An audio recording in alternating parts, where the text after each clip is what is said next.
este tema que me parece muy importante y es menester recordar, queridos hermanos, para que vean, aquí tengo esta hermosa diapositiva para ustedes. Lo hago todo esto con mucho gusto. Igual, hermanos, saludos. Bien, mandamos saludos a la gente que anda hasta donde quiera que se encuentra. Gracias por el saludo. Entonces, entramos en vivo, muchachos, para que disfruten el live. Dejen su jugoso like y así mucha gente va a poder ver. No seamos así, veamos. Ok, cuando hablamos de la muerte de Cristo, es una muerte que se llama en teología muerte sustitutiva o muerte vicaria de Cristo. Es decir, Cristo murió en lugar de nosotros. Déjenme, si puedo bajar esto. Vamos a poner música. Y así hablamos entonces en cuanto a la muerte de Cristo. Bien. Aquí estamos disfrutando esta hermosa mañana aquí en Taylor. ¿Dónde se encuentran, queridos hermanos? Bien. Empecemos desde para que no se vuelve aburrido este live, porque lo hago para ustedes. Un café colombiano. Disfrutamos aquí un café. Bien, vamos a tocar el tema de lo que es la muerte de Cristo y quisiera compartir este rico tema con ustedes. A ver si puedo. No, este no me gusta. Este tampoco. Esto sería este. Sería este, ¿no? Sería este. Bien, entramos entonces. Se ha entrado con nosotros el pastor Mateo Domingo. ¿Cómo estás, querido pastor Mateo Domingo? Espero que te encuentres bien, querido hermano. Hoy muy temprano tenemos un hermoso live para compartir con ustedes este hermoso tema que me parece muy importante. En este live, queridos hermanos, vamos a tocar el tema sobre la muerte sustitutiva de Cristo o muerte vicaria de Cristo. ¿Qué fue lo que realmente pasó en la cruz? ¿Por qué Cristo murió en la cruz? Cuando hablamos de la muerte de Cristo, dependiendo en qué aspecto hablamos, si hablamos de una muerte política de Cristo, ¿por qué los judíos mataron a Jesucristo? ¿Cuál fue la razón por la que ellos decidieron crucificar a nuestro Señor Jesucristo? La razón política fue porque Cristo se declaraba ser Dios, por la deidad de Cristo. Y por eso ellos crucificaron a Jesucristo, porque Él decía ser Dios. Entonces, crucificaron a Jesucristo. Ahora, desde una perspectiva teológica, Cristo murió por el pecado del ser humano.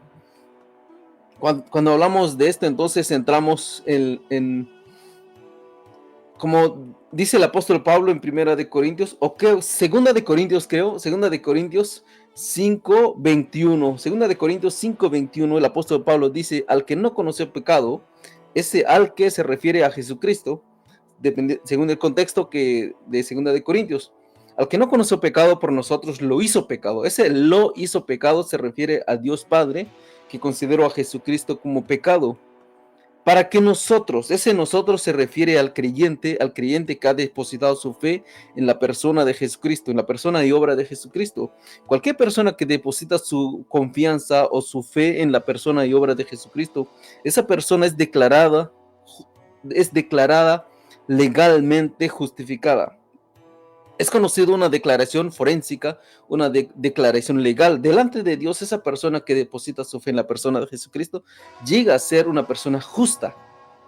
Esa justicia no es una justicia intrínseca, es decir, no es de la persona en sí mismo, sino es una justificación derivada. Esa persona ha recibido una justicia de parte de Dios o de Jesucristo. La justicia de Cristo es conocido como la justificación o imputación. En la muerte de Cristo, Dios imputó el pecado o cargó el pecado de todos los seres humanos sobre la persona de Jesucristo. De modo que cuando Cristo muere en la cruz, estaba muriendo el pecado de las personas. Dios imputó el pecado del ser humano sobre Cristo. De allí, por eso el apóstol Pablo dice: por nosotros lo hizo pecado. El propósito para que la persona que deposita su fe en la persona de Jesucristo llegase a ser declarada justa. Esta justicia, entonces, es necesario recordar, es una justicia, es una obra de Dios. Conocido como imputación, como ya las anticipé. La imputación es que la persona, el ser humano ha sido culpable, es culpable delante de Dios porque venimos de Adán, el primer hombre que cometió el pecado. Cuando Adán pecó, todo ser humano fue considerado como pecador. Ojo, ese pecado es un pecado imputado hacia a la raza humana. Ningún ser, ninguna persona, ninguna criatura, ningún ser humano nace sin pecado. Todos, como diría el salmista, en pecado me concibió mi madre. Todos hemos sido pecado, estamos alejados de la presencia de Dios. Todos somos culpables delante de Dios. Pero como Dios desea salvar al ser humano, entonces Él mismo busca la solución para esta salvación. Dios no va a pasar por alto su justicia, porque la justicia de Dios demanda el castigo del pecado. Demanda el castigo del pecado, porque Dios dijo, si comieres de este árbol, de esta fruta, ciertamente morirás. Entonces, en la justicia de Dios, cuando hablamos de los atributos de Dios, es la unicidad de Dios. Él es justo y santo y misericordioso al mismo tiempo. De modo que la justicia de Dios demanda la muerte del pecador. Pero como Dios desea salvar al pecador, Él mismo busca la solución, enviando a su Hijo unigénito para morir en la cruz por nuestros pecados. En la muerte de Cristo, como diría el salmista, en la cruz la justicia y el amor se besaron. Solamente en la cruz se unió la justicia de Dios y el amor de Dios.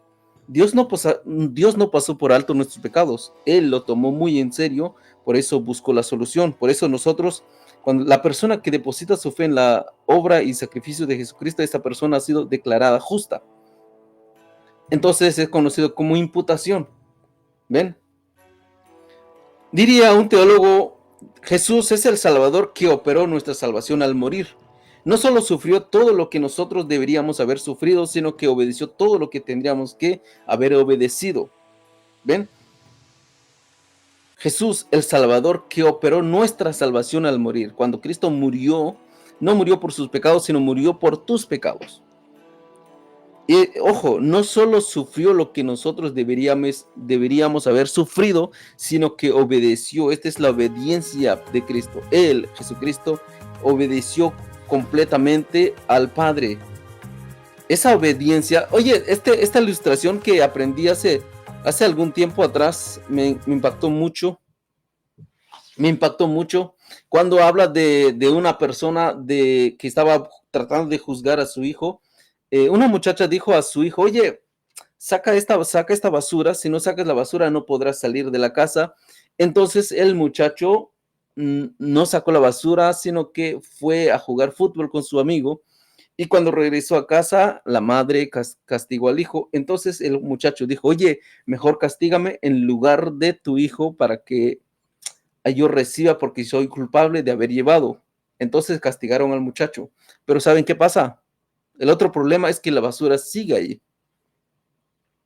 Para que lo que hizo el amigo sea completo y perfecto, él tendría que sacar la basura primero y luego recibir el castigo. Esto es lo que Cristo hizo por nosotros. Él vivió una vida perfecta en obediencia, de modo que cuando Él imputa la justicia, su justicia sobre nosotros, es como si nosotros hubiéramos vivido esa justicia. Por eso la salvación es puramente por gracia, no por obras, dice el apóstol Pablo, no por obras para que nadie se gloríe.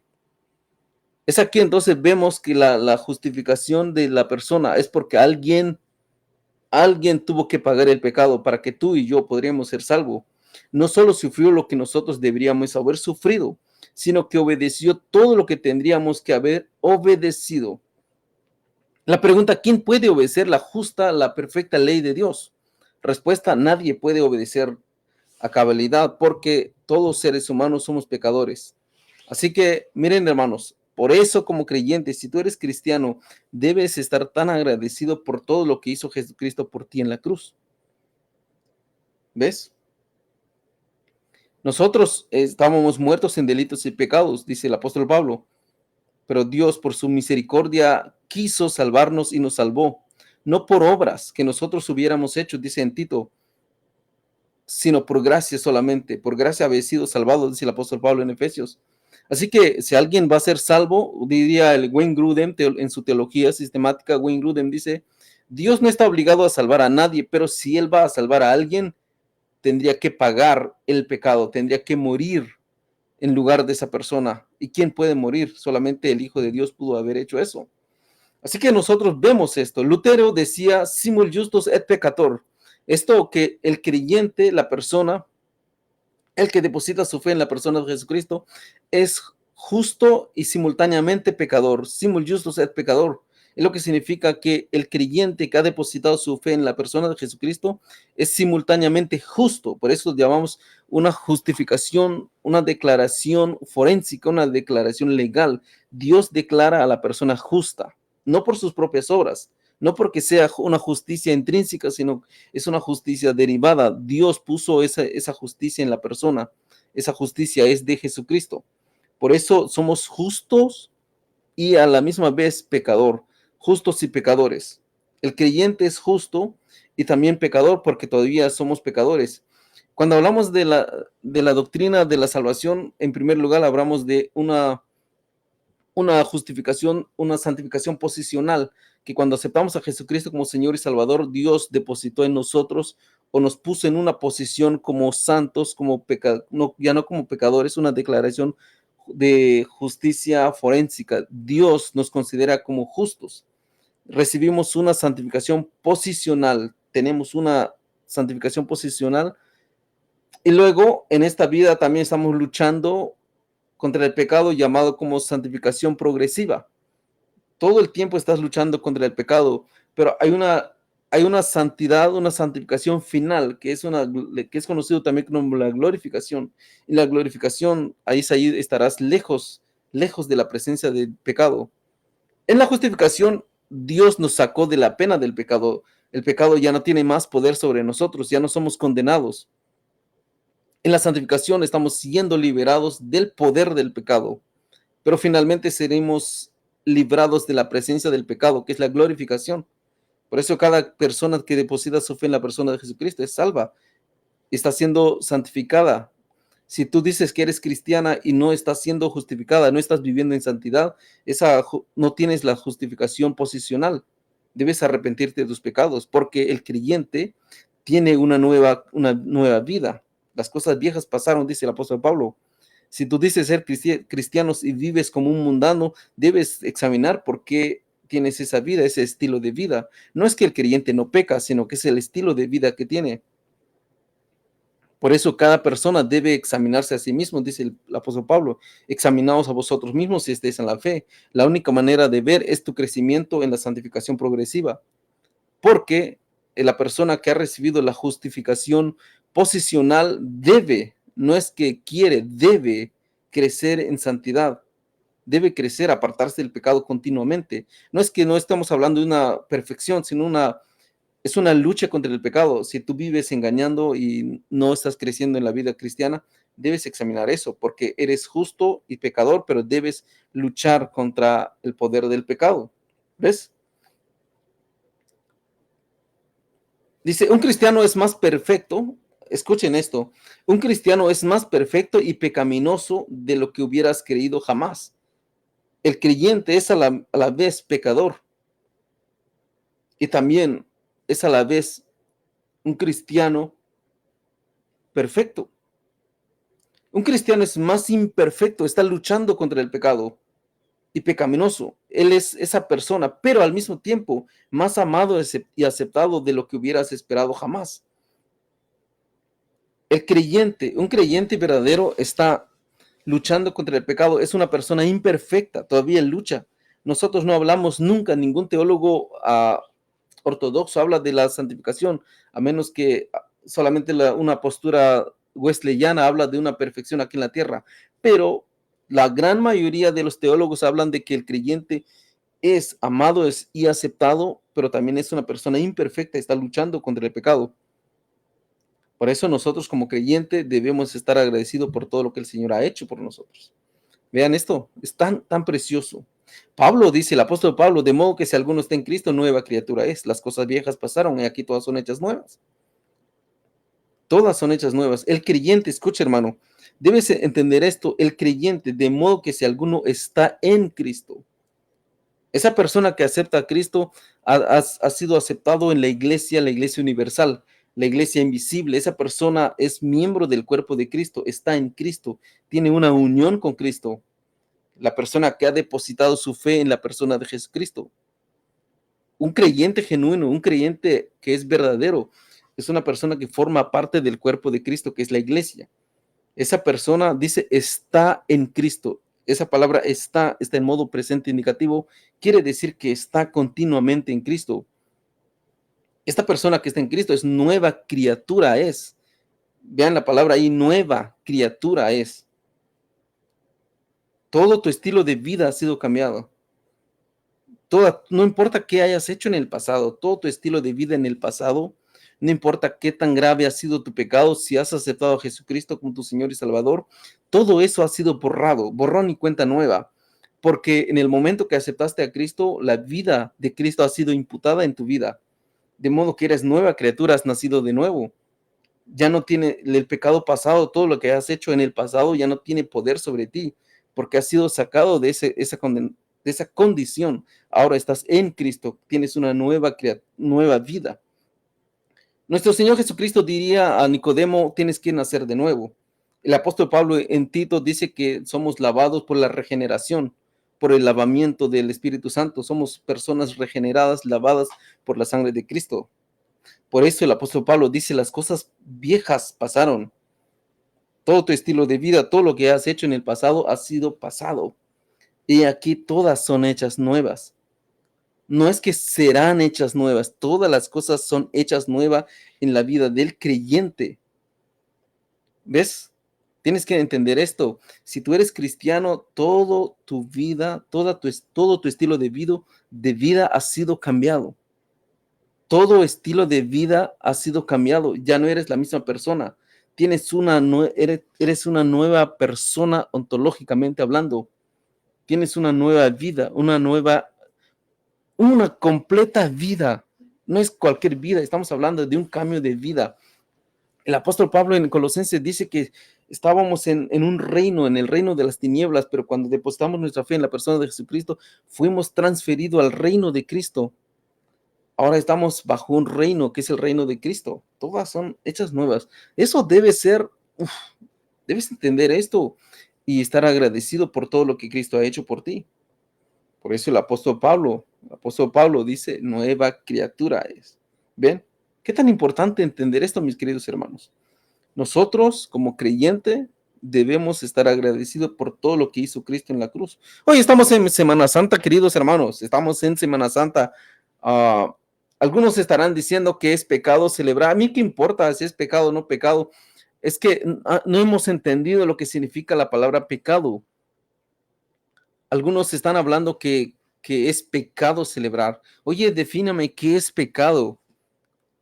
Si hay alguna parte en la Biblia que dice qué es el pecado. El pecado es cuando no das al blanco, es cuando desobedeces algún mandato.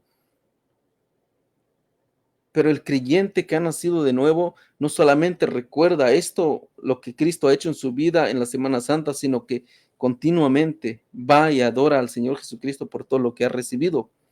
Eres una nueva persona, has nacido de nuevo. ¿Ves, queridos hermanos? Esto es importante recordar porque hay mucha gente que no comprende estas bendiciones que hemos recibido de parte de nuestro Señor Jesucristo.